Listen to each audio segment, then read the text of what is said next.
नमस्कार दोस्तों। भारतीय रिजर्व बैंक आरबीआई ने 5 मई यानी कल रेपो रेट में फिर से वृद्धि कर दी और रेपो रेट में वृद्धि ऐसे समय पर की जा रही है जब भारत में ऑलरेडी पहले से महंगाई है। तो लगभग 4.4 रेपो रेट का दर हो गया है इस टाइम। तो अब हम इस पर बात करेंगे कि आखिर रेपो रेट क्या है और यह किस तरह से भारतीय अर्थव्यवस्था पर प्रभाव डालता है। तो चलिए देखते हैं। वर्तमान आर्थिक स्थिति के आकलन के आधार पर मौद्रिक नीति समिति ने यह निर्णय लिया है कि रेपो रेट के दर को बढ़ाया जाए। इससे इन्फ्लेशन को अपेक्षित स्तर तक रखने में सहायता मिलेगी। दरअसल मार्च में कंज्यूमर प्राइस इंडेक्स कर आधारित खुदरा मुद्रास्फीति लगभग 7% बढ़ गई थी।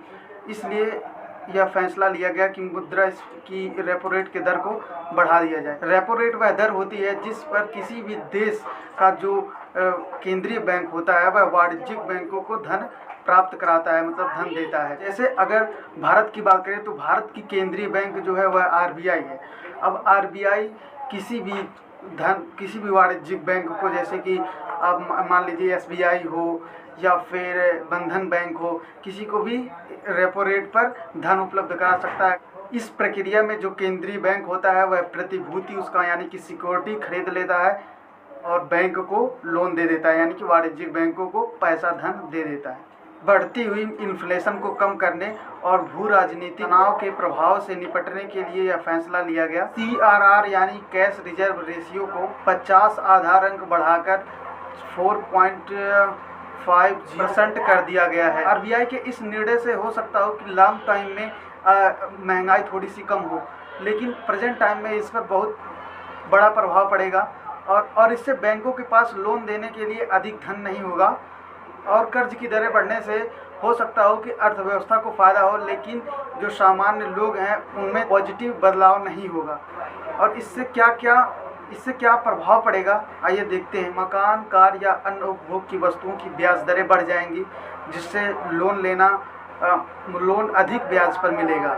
जैसे हाउसिंग लोन लेते हैं लोग, कार के लिए लोन लेते हैं, स्कूटी के लिए लोन लेते हैं, तो यह बढ़ जाएगी। इससे लोन अगर कोई व्यक्ति लेता है तो उसे अधिक ब्याज दर देना पड़ेगा। जब ब्याज दर की वृद्धि होती है तो लोग खर्च करने के लिए उतने उत्साहित नहीं होते हैं, लोग कम खर्च करना चाहते हैं। और जब लोग खरीदने के लिए उत्साहित नहीं होते हैं तो इससे बाज़ार में डिमांड जो होती है वो कम हो जाती है, और जब डिमांड कम हो जाती है तो वस्तुओं का जो प्रोडक्शन है वह भी कम हो जाता है, क्योंकि वस्तुओं का जो प्रोडक्शन है वह भी कम हो जाता है। जैसे कि अगर किसी व्यक्ति को एक फ्रिज की आवश्यकता है, अगर बनाने वाला 2 फ्रिज बना रहा है तो उसका उसमें घाटा होगा, क्योंकि उसका दूसरा फ्रिज तो बिकेगा नहीं।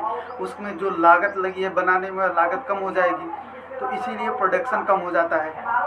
इससे जो निवेशक होते हैं यानी कि इन्वेस्टर डिमोटिवेट होते हैं और नए निवेश करने के लिए अपने आप को सहज नहीं पाते। तो मैं उम्मीद करता हूँ कि आपको रेपो रेट क्या है और इस पर आने वाले समय में भारत की अर्थव्यवस्था पर क्या प्रभाव पड़ेगा समझ में आ गया होगा। अगर आपको यह वीडियो पसंद आई हो तो लाइक कर दीजिए, चैनल पर नए हैं तो सब्सक्राइब कर दीजिए।